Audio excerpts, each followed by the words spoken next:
तो राष्ट्रपति का चैप्टर चल रहा है। राष्ट्रपति का इलेक्शंस चुनाव निर्वाचन के लिए क्या क्या योग्यता चाहिए, इस पे बात हो गया है। उसके बाद से राष्ट्रपति के निर्वाचन में कौन कौन से लोग भाग लेते हैं।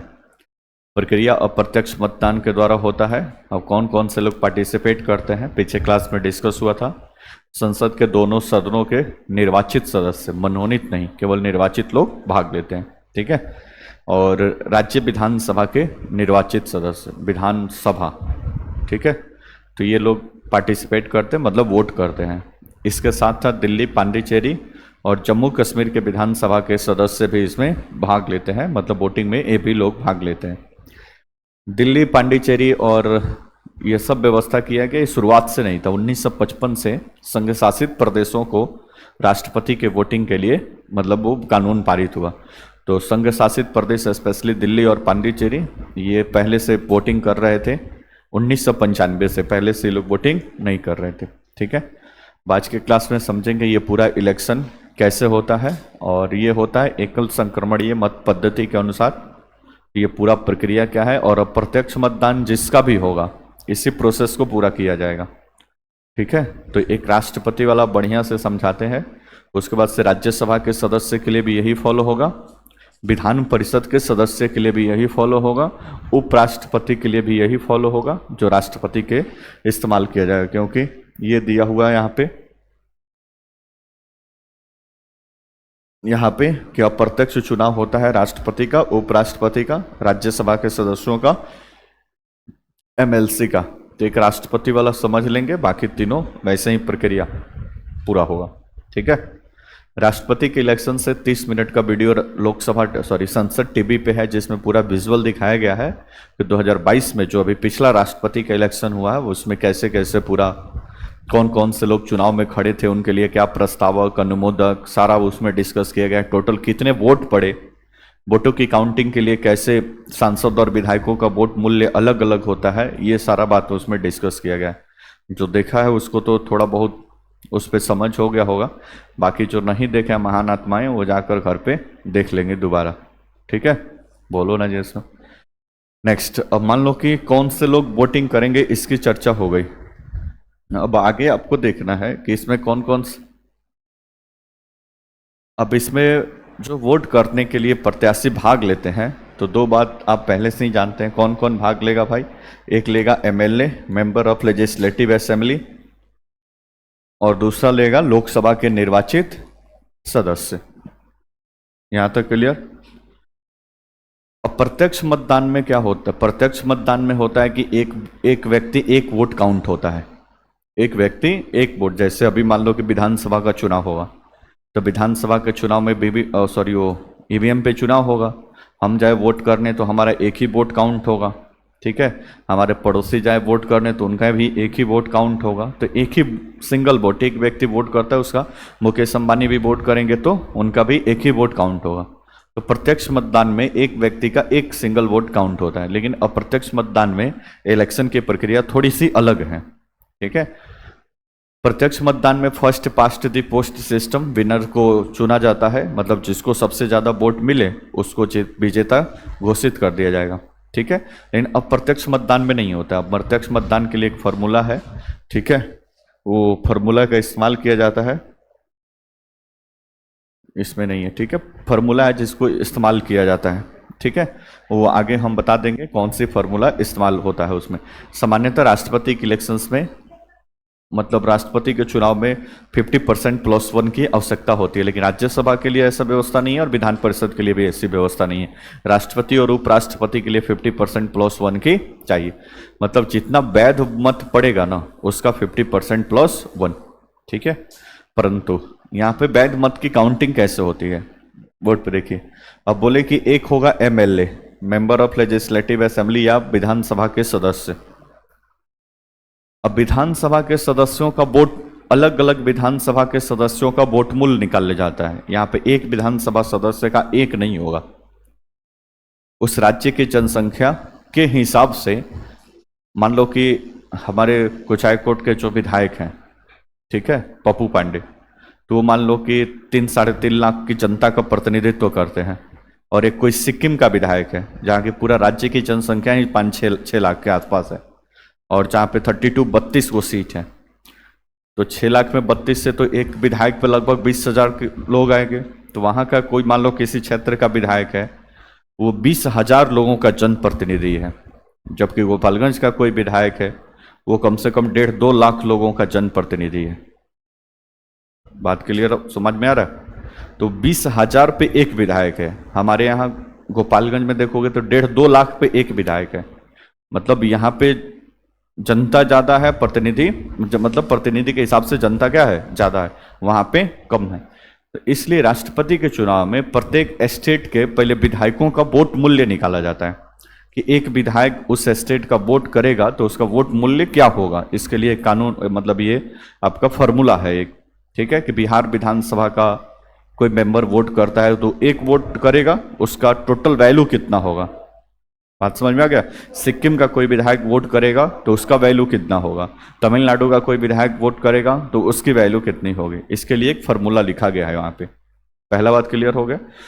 तो एक विधानसभा के सदस्य का वोट मूल्य कहने लिखा गया है, एक विधानसभा के सदस्य का मत मूल्य। विधानसभा के सदस्य को हम क्या बोलते हैं? MLA, member of legislative assembly, जिसको शॉर्टकट में आप विधायक के नाम से जानते हैं। तो इसके लिए फॉर्मूला है राज्य की कुल जनसंख्या। क्या भाई? राज्य की कुल जनसंख्या बट्टा राज्य विधानसभा में कुल निर्वाचित सदस्यों की संख्या। राज्य विधानसभा में टोटल कितना सीट है, ठीक है, गुणे 1/1000। यहां तो कोई दिक्कत परेशानी, यानी जनसंख्या। एक तो बात क्लियर है, जैसे बिहार विधानसभा के एक सदस्य का मत मूल्य, ठीक है, यहाँ पे जनसंख्या 4,21,26,236 लिखा हुआ है, बटा बिहार में विधानसभा की सीट कितना है 243, गुणे कितना 1/1000। इस सबको कटकुट किया गया तो कितना आया 173। यानी कोई भी बिहार विधानसभा का कोई भी मेंबर अपना एक वोट कास्ट करेगा तो उसका मूल्य कितना होगा 173। यहां तक कोई समस्या? बोलो ना जैसन। अब बिहार का पूरा बिहार का, अब चाहे पप्पू पांडे अपना वोट करें तब भी 173। गोपालगंज सदर के विधायक, महिला विधायक है कोई, कौन, कुसुम देवी, वो वोट करें तब भी एक ही वोट काउंट होगा। तेजस्वी यादव विधानसभा के मेंबर हैं तो अभी वोट करेंगे तो एक ही। बाकी कहीं भी 243 विधानसभा का 243 लोग में कोई भी वोट करे, एक वोट का कीमत यहाँ, एक वोट का मूल्य कितना होगा 103। हम ही समझा दिए, हम ही समझ ली। बोलो ना जी सुनो। तो ये निकल गया 173। अब बिहार का टोटल निकालना है, तो एक का निकल गया 173। बिहार में टोटल सीट कितना है 243। तो 243 में 173 से गुणा कर देंगे तो बिहार का टोटल निकल जाएगा। बोलो ना जी। वैसे ही सारे स्टेट का निकल सकता है। मान लो कि तमिलनाडु को निकलना है तो तमिलनाडु की जनसंख्या, तमिलनाडु में टोटल विधानसभा की सीटों की संख्या गुणे 1000, कटपिट करेंगे जो आएगा वो तमिलनाडु के एक विधानसभा का होगा, एक विधानसभा के सदस्य का मत मूल्य। बोलो ना जैसे, फिर उससे टोटल से मल्टीप्लाई करेंगे तो कुल निकल जाएगा। कुल क्यों निकलना है? अभी सांसद के निकालने के लिए कुल की आवश्यकता पड़ती है। यहां तक कोई समस्या? अब देखो, यानी एक बात क्लियर है कि जैसे जैसे जनसंख्या यहाँ पे बढ़ेगा, जिस स्टेट की जनसंख्या ज्यादा होगी तो उसका वोट मूल्य भी क्या होगा, ज्यादा। जैसे बिहार का देखिए ज्यादा है, सिक्किम का थोड़ा सा कम है तो वहां पे कम होगा। तो जनसंख्या इस पे मेन मुद्दा है। अब ये जनसंख्या जो लिखा गया है वो 4 करोड़ समथिंग लिख रखा गया है, 4 करोड़ है, जबकि बिहार की जनसंख्या अभी 2011 के सेंसस के अनुसार लगभग 10 करोड़ है, 10 करोड़ से अधिक है। बोलो ना जैसनो। तो यहाँ पे 4 करोड़ क्यों लिखा है बोर्ड पे देखिए। बिहार में जो भी चुनाव होता है, जो भी जनप्रतिनिधि हैं, वो सब जनसंख्या के हिसाब से सीटों का बंटवारा किया गया। जैसे मान लो कि हम लोकसभा की सीट का एग्जाम्पल लेते हैं। लोकसभा का नाम सुने हैं? संसद है और संसद के 2 सदन है, एक लोकसभा और एक राज्यसभा। तो लोकसभा है, तो लोकसभा में अभी सीट है टोटल 543। तो जो सीटों का बंटवारा किया गया है, ये सीटों का बंटवारा जनसंख्या के हिसाब से किया गया है कि इस राज्य में कितनी लोकसभा की सीटें होंगी। ये किसके अकॉर्डिंग है? जनसंख्या, क्षेत्रफल के अकॉर्डिंग नहीं, जनसंख्या के अकॉर्डिंग। इसलिए उत्तर प्रदेश में जनसंख्या सर्वाधिक है। मतलब पूरे भारत में उत्तर प्रदेश राज्य की जनसंख्या सबसे ज्यादा है। तो वहां पे लोकसभा की सीटों की संख्या कितना है? 80, सबसे ज्यादा। बात समझ में आ गया? उत्तर प्रदेश में राज्यसभा की सीटें भी सबसे ज्यादा है, उत्तर प्रदेश में विधानसभा की सीटें भी सबसे ज्यादा है, उत्तर प्रदेश में विधान परिषद की भी सीटें सबसे ज्यादा है, मुखिया का भी सबसे ज्यादा है, सरपंच वाला भी सबसे ज्यादा। क्यों? क्योंकि वहां की जनसंख्या ज्यादा। यहां तक कोई समस्या? तो वैसे ही राष्ट्रपति के इलेक्शंस में भी इसका योगदान है। बात समझ में आ रहा है? अब देश की आजादी के बाद उत्तर भारत में जनसंख्या थोड़ा सा ज्यादा बढ़ने लगा अपेक्षाकृत दक्षिण भारत के।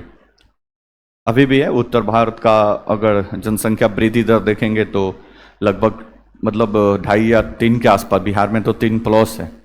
ठीक है, तो जनसंख्या वृद्धि दर इधर ज्यादा है अपेक्षाकृत। साउथ इंडिया या दक्षिण भारत में क्या है? कम है। और इस सीटों का निर्धारण किसके अकॉर्डिंग है? जनसंख्या के अकॉर्डिंग। अब इस पे थोड़ी समस्या आई। समस्या ये आई कि इन लोग का, एक तो साउथ वाले सब इसका विरोध करने लगे, दक्षिण भारत के जितने स्टेट हैं, तमिलनाडु, केरल वगैरह, ये लोग विरोध किस लिए कर रहे थे कि इतना सारा पैसा लगाकर खर्च करके हमने परिवार नियोजन और फला फला कार्यक्रम चला के जनसंख्या को कंट्रोल किया, और दूसरे साइड उत्तर भारत वाले ऐसे नहीं किए। एक तो हमारा जनसंख्या कंट्रोल इतना मेहनत से कराए हम पूरी, और उसके बाद से उत्तर भारत वाले नहीं किए, और जिसका खमियाजा भुगतना पड़ रहा है कि जैसे जैसे हमारी जनसंख्या कम हो रही है उनकी बढ़ रही है, तो इनकी सीटों की संख्या बढ़ते जा रही है, हमारी सीटों की संख्या कम होते जा रही है। अच्छा, जिसकी सीट की संख्या ज्यादा, इलेक्शन में दबदबा उसका ज्यादा है। बात समझ में आ गया? अब 80 सीट है लोकसभा का। प्राइम मिनिस्टर बनने के लिए 205 से 43 का 50% वाले 272 चाहिए। 80 है उत्तर प्रदेश में, महाराष्ट्र में 48, बंगाल में 42, बिहार में 40, तमिलनाडु में 39। 5 राज्यों को फोकस कर लीजिए। 8 5 13, 4 17, 4 21 और 4 25, 250 सीट 5 राज्य से हो गया। अब लोकसभा के इलेक्शन होगा तो प्राइम मिनिस्टर या जो लोग प्रचार करने वाले होंगे, जाहिर सी बात है यूपी पे विशेष ध्यान देंगे। वहां की जनता मोटिवेट हुई थी एक बार में 80 को सीट मिलेगा, और नाचल जाएंगे तो कितना भी मोटिवेट कर ले, एक ही सीट मिलेगा, क्योंकि वहां पे लोकसभा की सीट एक ही है। बोलो ना जैस ना। तो ये सब साउथ भारत वाले इसका विरोध करने लगे। तब आगे चलकर संविधान में संशोधन हुआ, 42वां संविधान संशोधन, constitution amendment act 1976। Indira Gandhi की सरकार थी और उन्होंने संविधान में लिखवा दिया। पहले क्या था कि जनसंख्या जो लिया जाएगा, जनसंख्या का रिपोर्ट, वो पिछले सेंसस के रिपोर्ट के अकॉर्डिंग होगा। मतलब कि 2022 में चुनाव हो रहा है तो 2021 में अगर जनगणना हुआ है तो उसकी रिपोर्ट लिया जाएगा। ठीक है, अगर नहीं हुआ है तो फिर 2011 वाला लेटेस्ट जो जनगणना रिपोर्ट आया होगा उसके हिसाब से लिया जाएगा। कोई दिक्कत परेशानी? लेकिन इंदिरा गांधी ने संविधान संशोधन करके लिखवा दिया कि वर्ष 2000 ईस्वी तक, 2000 ईस्वी तक जो भी इलेक्शंस होंगे राष्ट्रपति का और फला फला जो भी, वहां पे जनसंख्या जो रिपोर्ट लिया जाएगा वो 1971 के सेंसस रिपोर्ट के अकॉर्डिंग होगा। यानी आगे 1976 के बाद से जितने चुनाव होंगे वहां पे जनसंख्या जो आधार माना जाएगा वो जनसंख्या कौन सा होगा? 1971। अब 1981 में भी सेंसस रिपोर्ट आएगा, 91 में भी आएगा, लेकिन 1998 में जो चुनाव होगा वो कौन से जनगणना लिया जाएगा? 1971। क्योंकि अगर साउथ में अगर जनसंख्या कम भी होता है और नॉर्थ में बढ़ता है तो इसका इलेक्शंस पे ज़्यादा इम्पैक्ट न पड़े। यहाँ तक कोई समस्या? ये जो तो कब 2000 ईस्वी तक इन्होंने प्रावधान किया। अब 2000 ईस्वी में इसका टाइमलाइन तो खत्म हो रहा था, फिर वापस से उसी पे चले जाते कि प्रीवियस वाला लेना है। तो अटल बिहारी वाजपेयी की सरकार थी 2000 और इस ईस्वी के आसपास, 42 का डबल करिए कितना, 84वां संविधान संशोधन अधिनियम, शायद ये 2001 में संशोधन हुआ। और जहां पे लिखा था कि 1971 का सेंसस रिपोर्ट 2000 ईस्वी तक लागू होगा, वहां पे 2000 ईस्वी को हटवाकर वहां पे 2026 लिखवा दिया। तो 1971 का सेंसस रिपोर्ट 2026 तक वही सेंसस रिपोर्ट लिया जाएगा। तो वर्तमान में राष्ट्रपति का चुनाव 2022 में यद्यपि हुआ है, लेकिन इसका सेंसस जो जनसंख्या का रिपोर्ट है, ये जनसंख्या का रिपोर्ट कौन सा वाला है? 1971 वाला। इसलिए बिहार की जनसंख्या ये 4 करोड़ आपको दिख रही है, ये 4 करोड़, ये कब का जनसंख्या है? 1971 का। सभी स्टेट का 1971। कोई समस्या हो तो बताएं, बोलो ना जी, बात समझ में आ गया? नेक्स्ट, तो एक विधानसभा का कैसे निकलता है? क्योंकि विधानसभा के सदस्य वोट करेंगे ना, वैसे ही पूरे विधानसभा का कैसे निकलेगा ये पता चल गया, मतलब पूरे बिहार का ये पता चल गया। इस पे ध्यान दीजिए, बोर्ड पे दिख रहा है, ये लेटेस्ट राष्ट्रपति का जो चुनाव हुआ है उसका ये वोट मूल्य है। बोलो ना जेंस ना।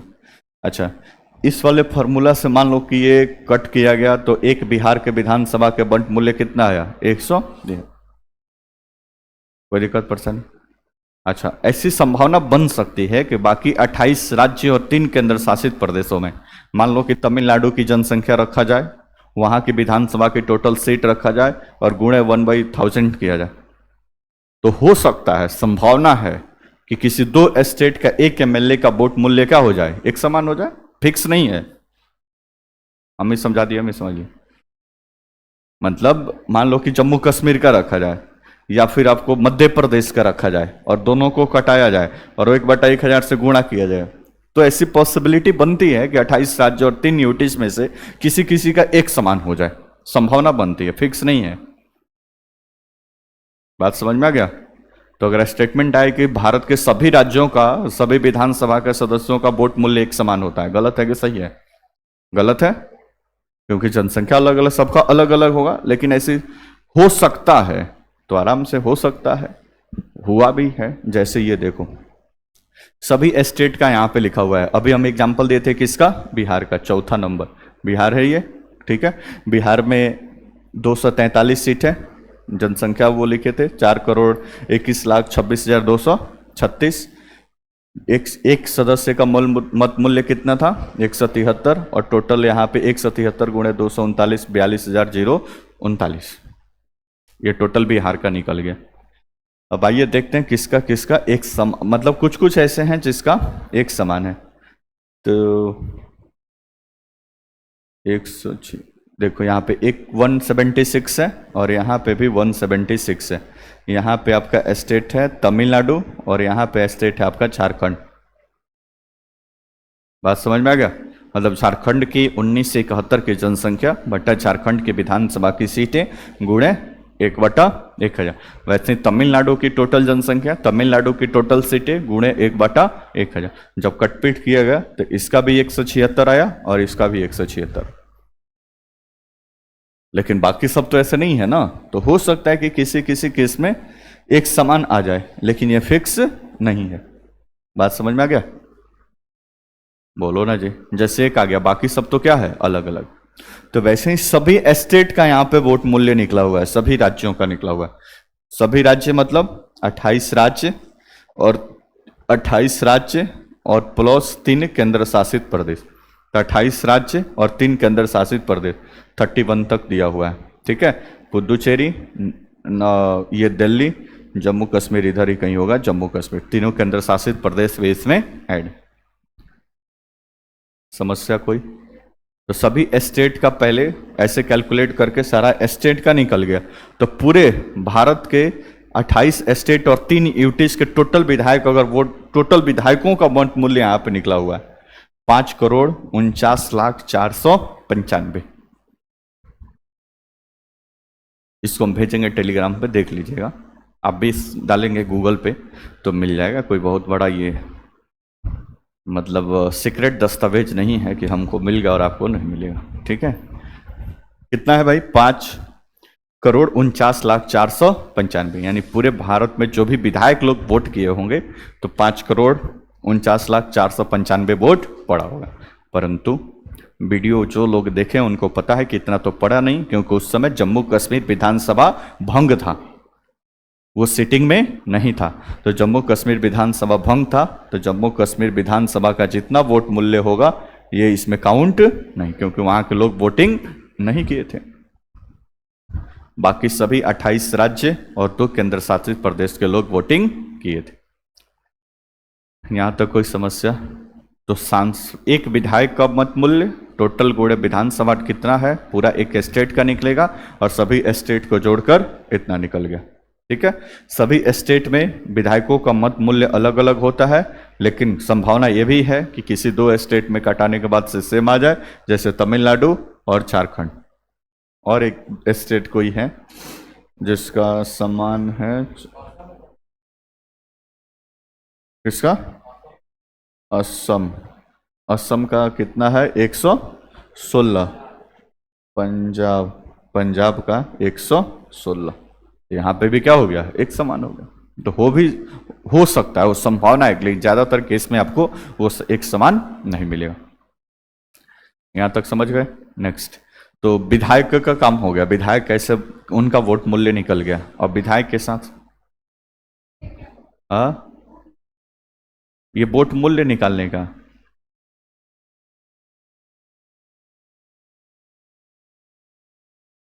अभी शुरुआत से क्लास में नहीं थी? शुरुआत में इसी बात का जनप्रतिनिधि सिक्किम का और गोपालगंज का एग्जाम्पल दिए थे कि सिक्किम का कोई विधायक है वो 20,000 जनता का प्रतिनिधित्व करता है, और गोपालगंज का कोई विधायक है वो 2.5-3 लाख जनता का प्रतिनिधित्व करता है, और सिक्किम का 20,000 का प्रतिनिधि है, गोपालगंज का 2.5 लाख का प्रतिनिधि है। दोनों का पावर एक समान तो नहीं है ना, इसलिए इसकी व्यवस्था की गई। ठीक है, टाइम से क्लास आया करो। नेक्स्ट, ये समझ गए? बोलो ना जैसा। नेक्स्ट आगे, अब कौन वोट करता है? सांसद। सांसद लोग वोट करते हैं, तो सांसद का निकाला गया है एक सांसद का मत मूल्य। सांसद बोले तो मेंबर ऑफ पार्लियामेंट, चाहे लोकसभा का हो चाहे राज्यसभा का हो। इसमें लोकसभा राज्यसभा अलग नहीं निकाला गया। ठीक है, तो चाहे लोकसभा का हो चाहे राज्यसभा का हो, तो सभी राज्यों के विधायकों का मत मूल्य, सभी राज्यों के मतलब यूटीज भी इसमें शामिल है, सभी राज्य और यूटीज के विधायकों का मत मूल्य बटा संसद में कुल निर्वाचित सदस्यों की संख्या। क्योंकि राष्ट्रपति के चुनाव में कौन वोट करेगा? सिर्फ निर्वाचित मेंबर वोट करेंगे, मनोनीत नहीं। तो संसद के कुल निर्वाचित सदस्यों की संख्या। ठीक है, अब कुल विधायकों का मत मूल्य, कुल विधायकों का मत मूल्य अभी देखे थे यहाँ पे टोटल कितना है? 54, 94, 95। देखिए यहाँ पे लिखा गया है 54, अच्छा 94, 32, 31 क्यों? जम्मू कश्मीर को इसमें माइनस किया गया। जम्मू कश्मीर पार्टिसिपेट नहीं ना करेगा, तो जम्मू कश्मीर को इसमें माइनस किया गया। यहां तक कोई समस्या? बटा लोकसभा में टोटल सीटों की संख्या है 543, और राज्यसभा में टोटल सीटों की संख्या है 233, 233 निर्वाचित। इसको बटा टोटल ये 776, 776 से इसको मल्टीपल भाग देंगे तो ये कितना आएगा? 700। तो एक सांसद का, चाहे लोकसभा का हो चाहे राज्यसभा हो, वो वोट करेगा तो उसके वोट की वैल्यू कितनी होगी? 700 होगी। यहां तक कोई समस्या? पूरा विधायकों का वोट मूल्य निकाल लीजिए, 700 गुणे टोटल, सॉरी सांसदों का टोटल सांसद कितना है? 776, 700 गुणे 776, 5,43,200। बोलो ना जैसनो। तो 5,43,200 और 5,43,231, इन दोनों को जोड़ेंगे 10 करोड़, सॉरी हाँ 10,86,431। यानी 2022 में राष्ट्रपति के चुनाव में टोटल वोट कितना मिले थे? 10 लाख, मतलब कितने वैध वोट थे? 10,86,431। यहां तक कोई समस्या हो तो बताइए, बोलो ना जैसा। पहले लिखो इसको, नहीं तो फिर कंफ्यूजन हो जाएगा। इसको जल्दी लिखिए, एक विधानसभा के सदस्य का मत मूल्य। नीचे जहां पे लिखे थे वहीं पे जस्ट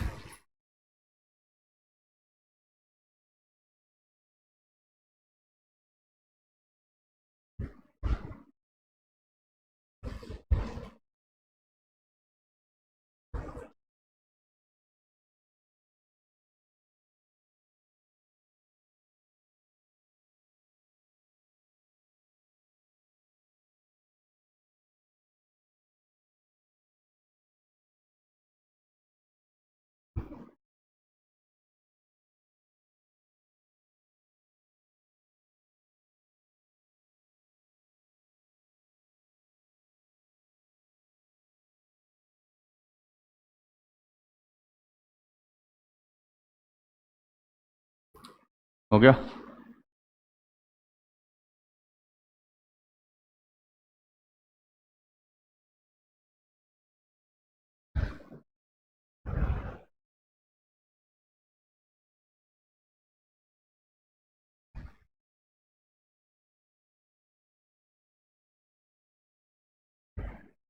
ये टोटल अगले पेज पे दिया हुआ है बिहार का। टोटल देख ही लेते हैं। बिहार 42,039।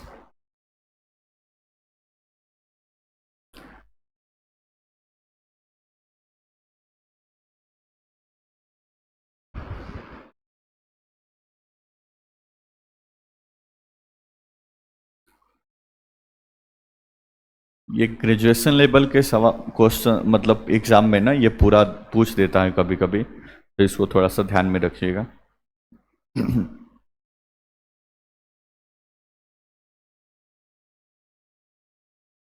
हो गया। बिहार वाला ही पूरा लिखना है, यहाँ तक लिखिए, इसको हटा देते हैं।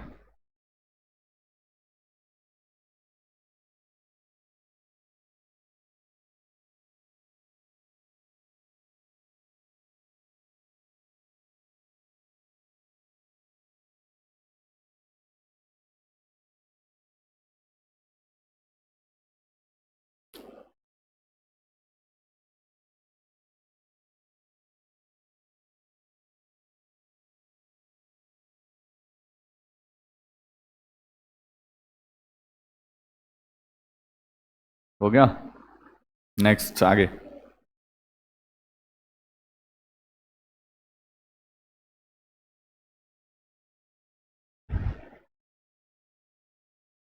नेक्स्ट आगे देखो, ये वाला नहीं है। नीचे ये लिखो, एक सांसद का या एमपी का मत मूल्य। एक सांसद या एमपी का मत मूल्य।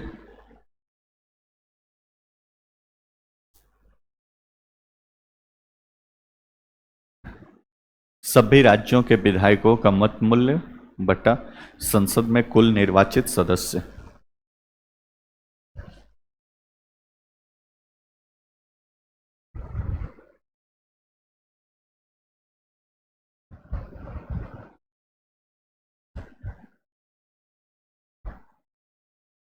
ये नीचे वाला मत लिख देना अभी, ये समझाना है समानुपातिक प्रतिनिधित्व, ठीक है। वहां से लिखना, ये नीचे बढ़ जाना यहां से।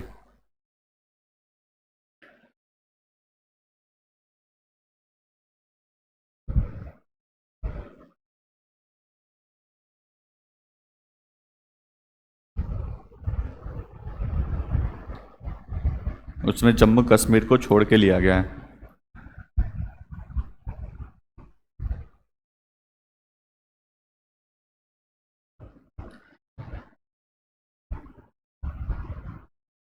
यहां तक लिख लेना पूरा, ये टोटल मतलब पहले इसको निकाल लेना, उसके बाद से विधायकों का जोड़ के टोटल 10,86,431।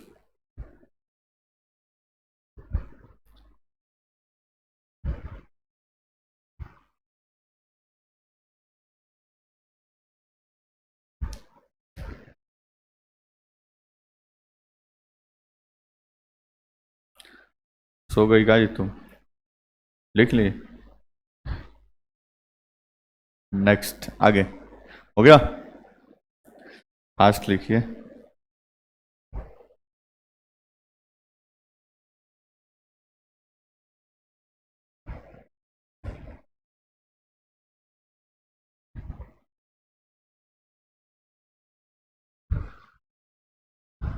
यहां तक लिख लिए, नीचे लिखना अभी पैराग्राफ चेंज करके। नीचे लिखिए, राष्ट्रपति का चुनाव, राष्ट्रपति का चुनाव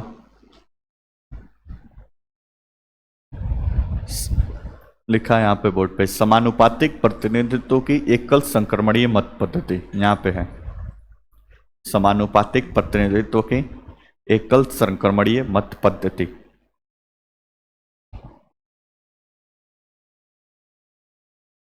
proportional representation single transferable vote system बोला जाता है इसको। समानुपातिक प्रतिनिधित्व की एकल संक्रमणीय मत पद्धति, मत पद्धति के अनुसार मत पद्धति और गुप्त मतदान द्वारा होता है, और गुप्त मतदान द्वारा होता है। एकल संक्रमणीय मत पद्धति और गुप्त मतदान द्वारा होता है।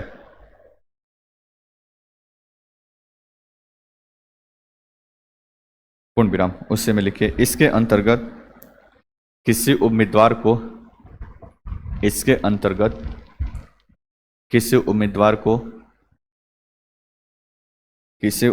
को राष्ट्रपति के रूप में निर्वाचित होने के लिए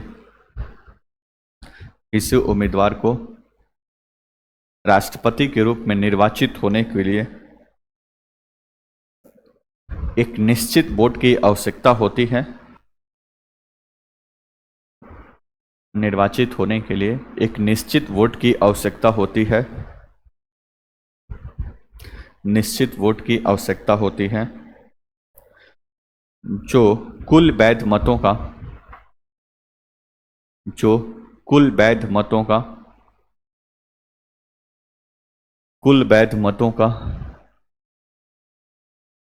50% प्लस 1 होता है। जो कुल वैध मतों का 50% प्लस 1 होता है।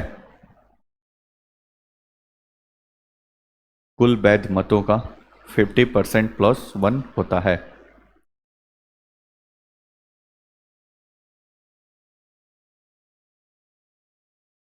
बोर्ड पे देखिए, और ये 50% प्लस 1 का फॉर्मूला कहां से सेट बैठेगा? बोर्ड पे इधर ध्यान दो, ध्यान से।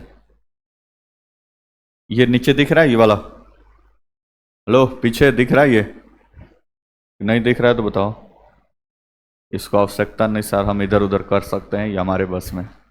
बोलो ना जिसनो। नेक्स्ट, आगे। सॉरी। तो राष्ट्रपति के चुनाव के लिए दो बातें पहले दिमाग में रखिए। इलेक्शन की जो प्रक्रिया है वो एक विशेष प्रक्रिया अपनाया जाता है जिसका नाम है समानुपातिक प्रतिनिधित्व की एकल संक्रमणीय मत पद्धति। जहां जहां पे भी अप्रत्यक्ष चुनाव होता है भारत में, चाहे राष्ट्रपति हो या फिर उपराष्ट्रपति हो, राज्यसभा का सांसद हो या विधान परिषद मेंबर हो, उसका चुनाव समानुपातिक प्रतिनिधित्व की एकल संक्रमणीय मत पद्धति के अनुसार होता है। क्यों? क्योंकि ये चूंकि अप्रत्यक्ष मतदान है, इसलिए किसी भी प्रत्याशी को जीतने के लिए एक न्यूनतम कोटा निर्धारित किया गया है। न्यूनतम कोटा कि इतना वोट मिलेगा तभी वो जीत सकता है। जबकि प्रत्यक्ष मतदान में क्या है? जो सबसे आगे वही जीते। मतलब पिछले प्रत्याशी से किसको एक वोट भी ज्यादा मिल जाएगा, क्या लिख रही है जी, बाद में लिखना, एक वोट भी ज्यादा मिल जाएगा तो उसको विजेता घोषित कर दिया जाए। लेकिन अप्रत्यक्ष मतदान में नहीं। अप्रत्यक्ष मतदान में एक न्यूनतम कोटा चाहिए, मतलब एक न्यूनतम परसेंटेज चाहिए वोट को, तभी आप विजेता हो सकते हैं, अदरवाइज नहीं।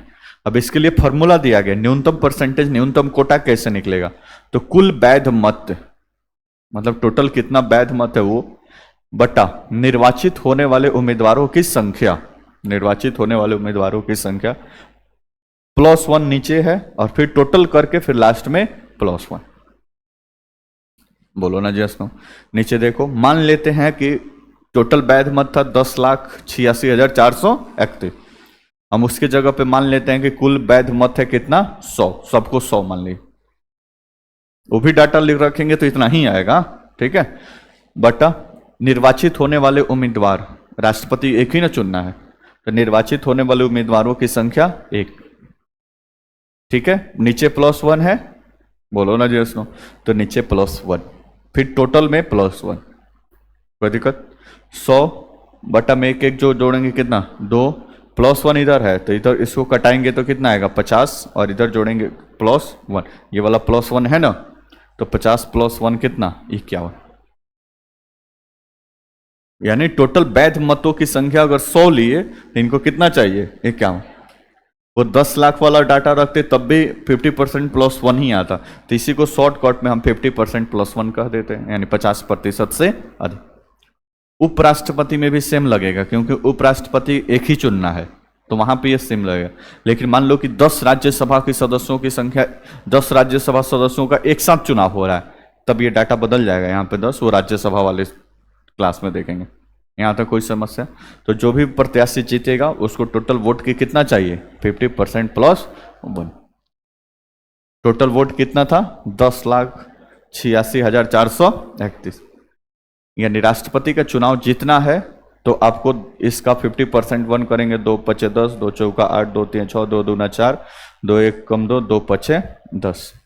5,43,215 चाहिए किसी भी व्यक्ति को राष्ट्रपति जीतना है तो, राष्ट्रपति बनना है तो। यहां तक कोई समस्या? बोलो राजेश। नेक्स्ट, अब वोटिंग कैसे होती है?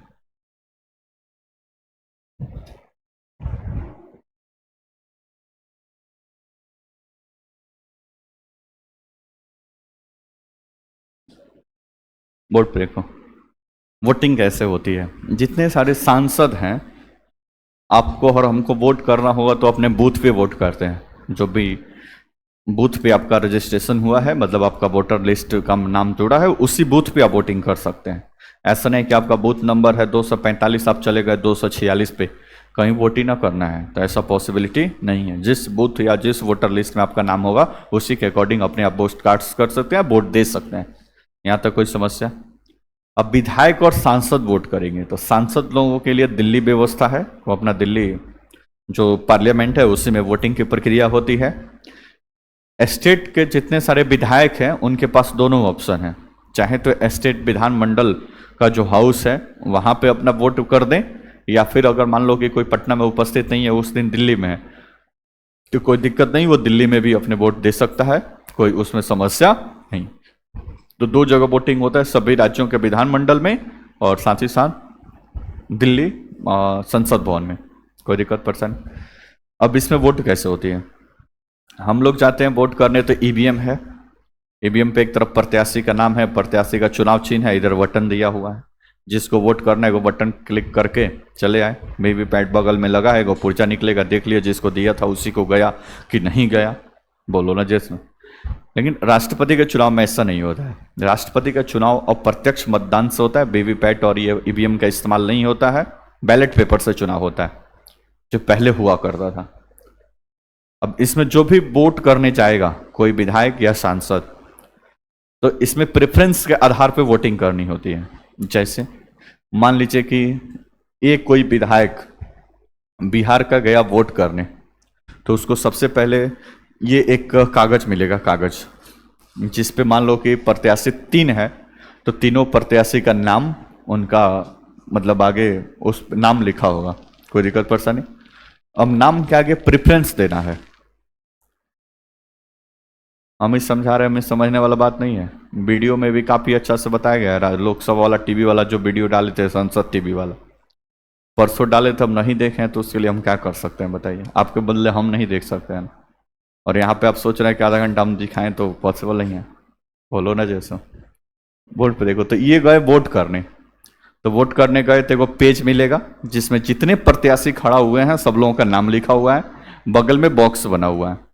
तो इनको अपना प्रेफरेंस देना है कि पहले हम किसको राष्ट्रपति चुनना चाहते हैं, दूसरा किसको बनाना चाहते हैं, तीसरा मतलब राष्ट्रपति तो एक ही बनेगा ना। प्रेफरेंस नंबर 1 प्रेफरेंस इनको, नंबर 2 प्रेफरेंस इनको, नंबर 3 इनको। जैसे मान लीजिए गए दे रहे, मान लीजिए आम आदमी पार्टी के मेंबर हैं, इनको लगा कि आम आदमी पार्टी को सबसे पहला प्रेफरेंस देना चाहिए, बोलो ना जैसे। तो आम आदमी पार्टी के प्रत्याशी के नीचे इन्होंने क्या लगा दिया?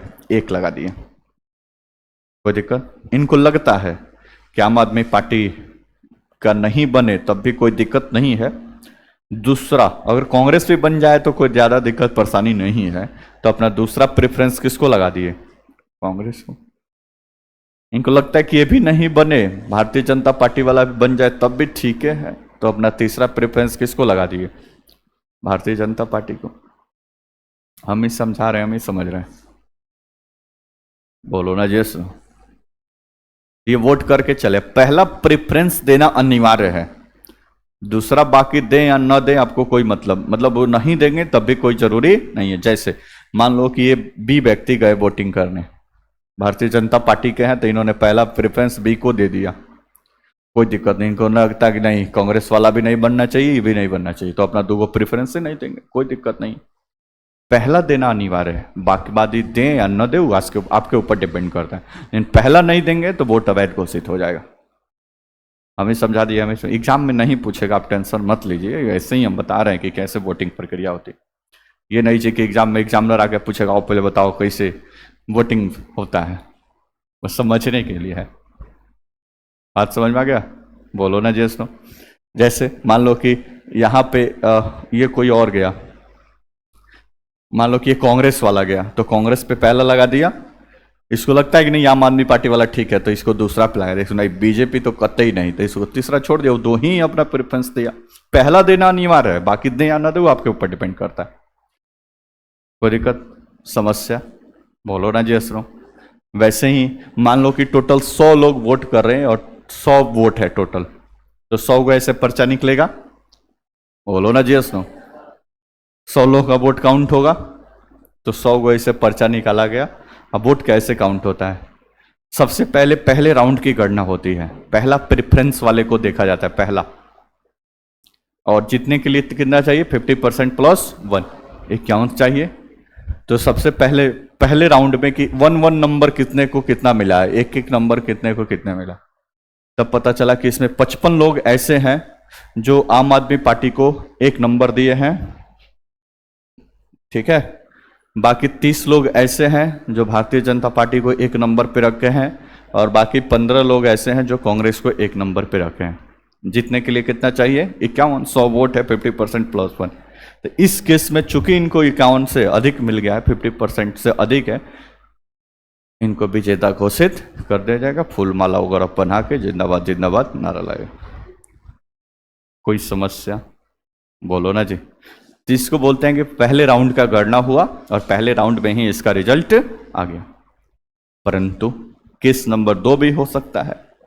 मान लीजिए कि जब पहला गणना हुआ तो पता चला कि आम आदमी पार्टी को 40 लोग ने फर्स्ट प्रेफरेंस दिया है, 35 लोग ने भारतीय जनता पार्टी को फर्स्ट प्रेफरेंस दिया है, और 25 लोगों ने कांग्रेस को दिया है। 40, 35, 75 और 25, 100 हो सकता है ना। अब इसमें तो जीतने के लिए कितना चाहिए? 50% प्लस 1, तो इसमें तो किसी को 50% प्लस है ही नहीं। फर्स्ट पास्ट दी पोस्ट सिस्टम प्रत्यक्ष वाला रहता तो जो आगे जीते 40 वाला विजेता घोषित हो गया होता, लेकिन ये है एकल संक्रमणीय मत पद्धति। इसमें 50% न्यूनतम कोटा क्या है? आवश्यक। कोई दिक्कत? तो इस केस में अब आगे क्या होगा? मामला फंस गया तो अब होगा सेकंड राउंड का गणना, इसके द्वितीय चक्र की मत गणना इसको बोलते हैं। द्वितीय, पहला प्रेफरेंस काउंट कर लिया है, अब कौन सा प्रेफरेंस काउंट होगा? सेकंड वाला। सेकंड वाला काउंट करने से पहले यह देखा जाएगा जिसका सबसे कम है, सबसे कम, उसको मैदान से बाहर कर दिया जाएगा। भाई आप हटिए, साइड हुई आप। यहां तक कोई समस्या? अब इन 25 लोगों को देखा जाएगा कि इसने अपना सेकंड प्रेफरेंस किसको दिया है। तो 25 लोगों में से मान लो कि 18 लोग ऐसे हैं जो अपना सेकंड प्रेफरेंस बी को दिए हैं, और बाकी 7 लोग ऐसे हैं जो अपना सेकंड प्रेफरेंस ए को दिए। तो 18 वाला बी के साथ आके जुड़ जाएगा और 7 वाला ए के साथ आके जुड़ जाएगा। तो इनका हो गया 47 और इनका हो गया 53। जीतने के लिए कितना चाहिए? 50% प्लस। कौन विजेता? भारतीय जनता पार्टी वाला विजेता। धूमधाम से माला वाला पहनाइए, जिंदाबाद का नारा लगाइए। कोई समस्या? तो सेकंड राउंड में जब मतगणना जाती है ना तो मामला पेचीदा हो जाता है। क्यों? क्योंकि अब सेकंड प्रेफरेंस किसको? देखो ये 35 से यहां पे मिला हुआ था, लेकिन फिर भी ये क्या हो गया? जीत गया। भारत के राष्ट्रपति के चुनाव के इतिहास में एक बार द्वितीय चक्र की मतगणना हुई है। कितना बार भाई? एक बार। बीबी गिरी जब राष्ट्रपति बने थे, संभवतः 1967 या 69, एग्जैक्ट बता देंगे हम, तब सेकंड चक्र की मतगणना हुई थी। उसके पहले और न तो उसके बाद कभी भी द्वितीय चक्र की मतगणना नहीं हुई। ठीक है, बोलो ना जी सुनो। बीबी गिरी कब है देख लेने दीजिए। बिड्डी हाँ बीबी गिरी यहाँ पे 1969 में। तो एक बार बीबी गिरी के चुनाव के समय द्वितीय चक्र की मतगणना हुई थी 1969 में। इंदिरा गांधी उस समय प्रधानमंत्री थी और उसी समय पहली दफा हुआ कि जो सेंटर में सरकार थी कांग्रेस की, उनके जो समर्थित उम्मीदवार थे नीलम संजीव रेड्डी, मतलब पार्टी के समर्थन, वो चुनाव हार गए और निर्दलीय चुनाव इन्होंने लड़ा था बीबी गिरी। पहली दफा ये भी हुआ, निर्दलीय राष्ट्रपति चुने गए, मतलब ये किसी दल से संबंधित मेंबर नहीं, फिर भी ये चुनाव जीत गए। रीजन, क्योंकि प्रधानमंत्री इंदिरा गांधी नहीं चाहती थी कि नीलम संजीव रेड्डी प्रेसिडेंट बने, थे उन्हीं के पार्टी के, लेकिन वो चाहती नहीं थी कि वो राष्ट्रपति बने। क्यों? क्योंकि वो दूसरे गुट के लीडर थे, ठीक है, और दूसरे गुट के लीडर होने के नाते इंदिरा गांधी को लगा कि अगर ये प्रेसिडेंट बन जाते हैं तो हमारी कार्यों में हस्तक्षेप करेंगे और हमारे कार्यों में बाधा उत्पन्न करेंगे। इसलिए राष्ट्रपति का चुनाव चलते चलते जा रहा था। बीबी गिरी को अनऑफिशियली इन्होंने सपोर्ट किया और चुनाव के इन वक्त पहले अपने सारे सांसद और विधायकों को बोला कि राष्ट्रपति कौन उम्मीदवार है उसको मत समझिए, पार्टी किसको समर्थन कर रही है वो सब चलते रहेगा, आप अपनी अंतरात्मा की आवाज सुनिए और आपको जिसको लगे उसको वोट करिए। बोलो ना जैसे। और पहली बार सांसद विधायकों ने अंतरात्मा की आवाज सुना। ठीक, कहने का उनका मतलब था कि नीलम संजीव रेड्डी को वोट नहीं करना है, किसको करना है? बीबी गिरी को, जो कि एक निर्दलीय प्रत्याशी थे। और उन्होंने अनाउंस किया और सांसद विधायकों ने अंतरात्मा की आवाज सुन लिया, बस कर दिया वोटिंग इनके पक्ष में और बीबी गिरी चुनाव जीत गए। और नीलम संजीव रेड्डी ऐसे राष्ट्रपति के पहली बार ये चुनाव हार गए। दूसरी बार जब 1977 के आसपास इलेक्शंस हुआ, नीलम संजीव रेड्डी 1977 में जब इलेक्शन हुआ तो नीलम संजीव रेड्डी निर्विरोध जीतने वाले पहले प्रत्याशी बने। निर्विरोध मतलब उनके खिलाफ कोई प्रत्याशी ही नहीं खड़ा है, इसलिए अब इलेक्शन ही नहीं होगा, उनको ऐसे ही निर्विरोध घोषित कर दिया जाएगा। जैसे आपके यहाँ मुखिया का इलेक्शन हुआ, आप एक ही प्रत्याशी खड़ा है, बाकी कोई प्रत्याशी ही खड़ा नहीं है, तो फिर वो मुखिया का प्रत्याशी निर्विरोध चुनाव विजेता उसको घोषित कर दिया जाएगा, क्योंकि विपक्ष में है ही नहीं, तो वोटिंग किसके करवाएंगे। तो नीलम संजीव रेड्डी 1969 में चुनाव हारे थे, लेकिन 1977 में एकमात्र ऐसे राष्ट्रपति हैं जो निर्विरोध जीतने वाले राष्ट्रपति बने। और 1977 में दोबारा इनका सामना हुआ। उस समय प्राइम मिनिस्टर थे, 1977 में, बाद में तो इंदिरा गांधी गई, 1977 से 82 वो थे, 1980 में फिर से इंदिरा गांधी प्रधानमंत्री बनी, दोनों एक बार फिर आमने सामने। 1980 से 82 नीलम संजीव रेड्डी प्रेसिडेंट और प्रधानमंत्री इंदिरा गांधी, वो चलते रहता है। तो पहली दफा, एकमात्र ऐसा दफा हुआ जब सेकंड चक्र की मतगणना करनी पड़ी थी, अदरवाइज अभी तक पहले चक्र के मतगणना में ही रिजल्ट आ गया। यहाँ तक कोई दिक्कत? पिछले मतदान भी आप देखे होंगे, तो उसमें वीडियो आप देखेंगे तो उसमें एग्जैक्ट बताया गया है कि राष्ट्रपति को अभी द्रौपदी मुर्मू जी को कितना वोट मिला था, सेकंड प्रत्याशी को कितना मिला था, 50% + 1 था, वो जीत गए। ठीक है, तो 2 प्रत्याशी है तो कोई दिक्कत ही नहीं है, बहुत कम न के बराबर ऐसा केस होगा कि बराबर बराबर आ जाए। अब आप सोच रहे सर बराबर बराबर आ जाए तो तब चुनाव होगा, मान लो 2 ही प्रत्याशी है, 50% है, तब तो चुनाव होगा, लेकिन सामान्यतः ऐसा नहीं होगा। और 3-4 मान लो कि 10 प्रत्याशी हैं, 10 प्रत्याशी है तो पहले 9वां 10वां को हटाया जाएगा, सबसे कम है उसके वोट को बांटा जाएगा, फिर तीसरे राउंड की गणना होगी, 8वां को हटाया जाएगा, फिर चौथे राउंड की गणना होगी, 7वां हटेगा, ऐसे करते करते लास्ट में 2 पे लाके जहां पे 50% + 1 हो वहीं पे विजेता घोषित। तो दूसरा, तीसरा, चौथा चक्र के कितना भी गणना करिए, लास्ट में खींच के ला देना है कि 50% + 1 कब पूरा हो रहा है। बोलो ना जी, सुनो, बात समझ में आ गया? इसको लिख लिए हैं, अब इसको तो लिखने की कोई आवश्यकता नहीं है। नेक्स्ट आगे हेडिंग डालिए। अच्छा, पहले हेडिंग डाल दो नीचे, राष्ट्रपति का शपथ या प्रतिज्ञान।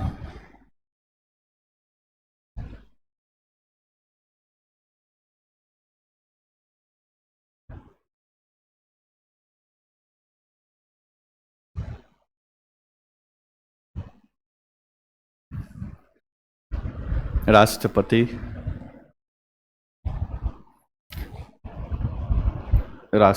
का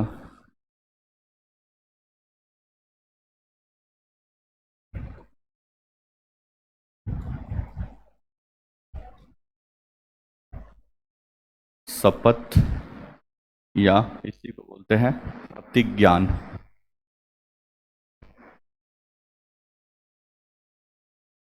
शपथ या प्रतिज्ञान, आर्टिकल 60। शपथ को इंग्लिश में ओथ। शपथ ये कैसे लेते हैं इसको देखिए।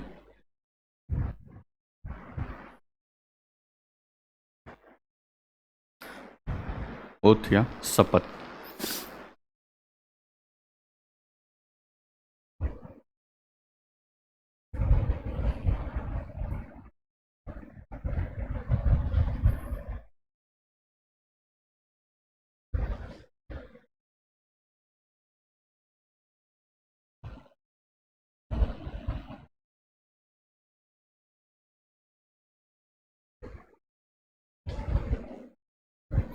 बोर्ड पे देखो, बोर्ड पे। तो राष्ट्रपति का इलेक्शन हो गया, चुनाव हो गया। तो चुनाव होने के बाद कार्यकाल संभालने से पहले वो लेंगे भाई क्या, शपथ।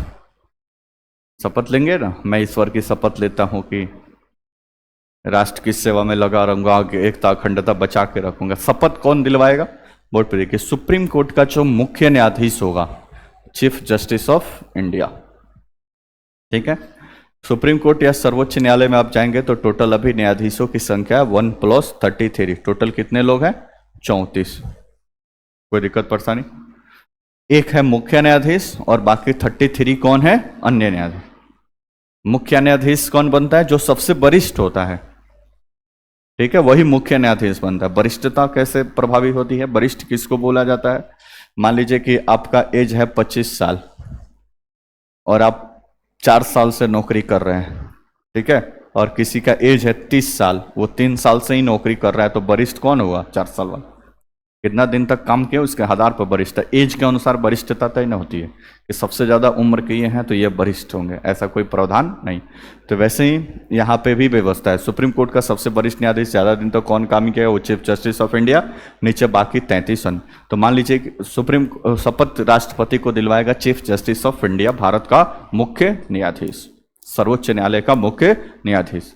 अगर ये अनुपस्थित है शपथ के दिन, मान लीजिए कि इनके घर शादी है या अनुपस्थित है, हालांकि ऐसा नहीं होता फिर भी, तो बाकी इन 33 लोगों में से जो सबसे वरिष्ठ है वो राष्ट्रपति को क्या करेगा? शपथ दिलवाएगा।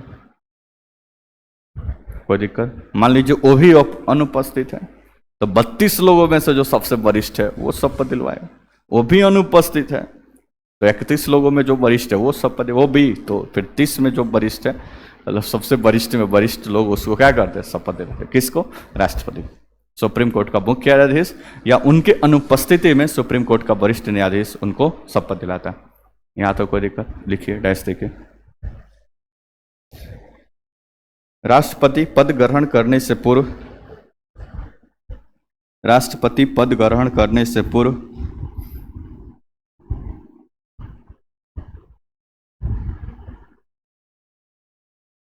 पद ग्रहण करने से पूर्व शपथ लेता है कि, शपथ लेता है कि डैश, डबल इन्वर्टेड कॉमा में लिखिए, भविष्य में कभी आप राष्ट्रपति बने तो कैसे शपथ लेंगे लिख लीजिए। लिखिए, मैं, अपना अपना नाम लिख लीजिए। हंस क्यों रहे वजय भाई? भारत का लोकतंत्र है, कभी बन सकते हैं, क्या इसमें हंसने वाली बात? मैं, अपना अपना नाम लिख दीजिए। ईश्वर का शपथ लेता हूं कि, लड़की लेती हूं कि, मैं ईश्वर का शपथ लेता हूं कि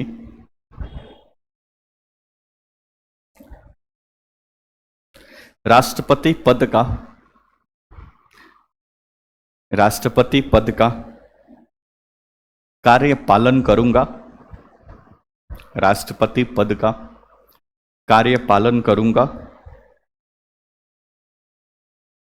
कार्य पालन करूंगा, कमा, संविधान और विधि का परिरक्षण, कमा, संविधान एवं विधि का परिरक्षण, संविधान एवं विधि का परिरक्षण, कमा, संरक्षण, संविधान एवं विधि का परिरक्षण, संरक्षण और प्रतिरक्षण करूंगा, और प्रतिरक्षण करूंगा, प्रतिरक्षण करूंगा एवं भारत की जनता की सेवा में एवं भारत की जनता की सेवा और कल्याण में एवं भारत की जनता की सेवा और कल्याण में निरत रहूंगा, मतलब लगा रहूंगा, करता रहूंगा, ऐसे ही निरत रहूंगा। भारत की जनता की सेवा और कल्याण में निरत रहूंगा, निरत रहूंगा।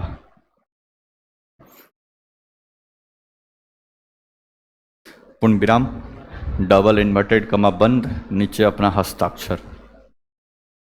राष्ट्रपति का शपथ और भी होता है, लेकिन आपको शॉर्टकट में लिखवा दी। पैराग्राफ चेंज करके लिखे, उच्चतम न्यायालय के मुख्य न्यायाधीश, पैराग्राफ चेंज करके उच्चतम न्यायालय या सर्वोच्च न्यायालय के मुख्य न्यायाधीश, उच्चतम न्यायालय के मुख्य न्यायाधीश, मुख्य न्यायाधीश या उनके अनुपस्थिति में वरिष्ठतम न्यायाधीश द्वारा, सुप्रीम कोर्ट के मुख्य न्यायाधीश या उनके अनुपस्थिति में, उनके अनुपस्थिति में अन्य वरिष्ठ न्यायाधीश द्वारा, अन्य वरिष्ठ न्यायाधीश द्वारा राष्ट्रपति को शपथ दिलाई जाती है। अन्य वरिष्ठ न्यायाधीश द्वारा राष्ट्रपति को शपथ दिलाई जाती है।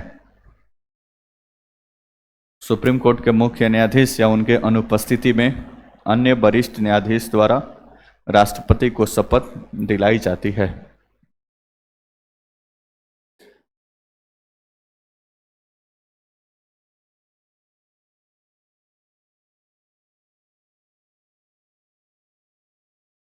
पूर्ण विराम।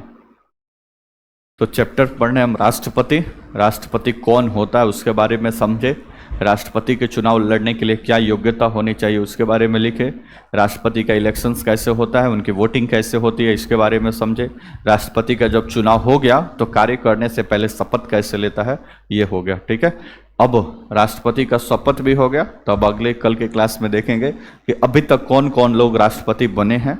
ठीक है, अभी लेटेस्ट कौन वे राष्ट्रपति हैं इनके बारे में पूरा डिटेल, बीच बीच में कौन से कार्यवाहक राष्ट्रपति बनेंगे, कार्यवाहक राष्ट्रपति कौन बनते हैं, या राष्ट्रपति का पद खाली होता है तो उपराष्ट्रपति बनते हैं, उपराष्ट्रपति का कब खत्म हो, मतलब वो भी अब्सेंट है तब कौन बन सकता है, ये सारा डिस्कशन कल से आएगा।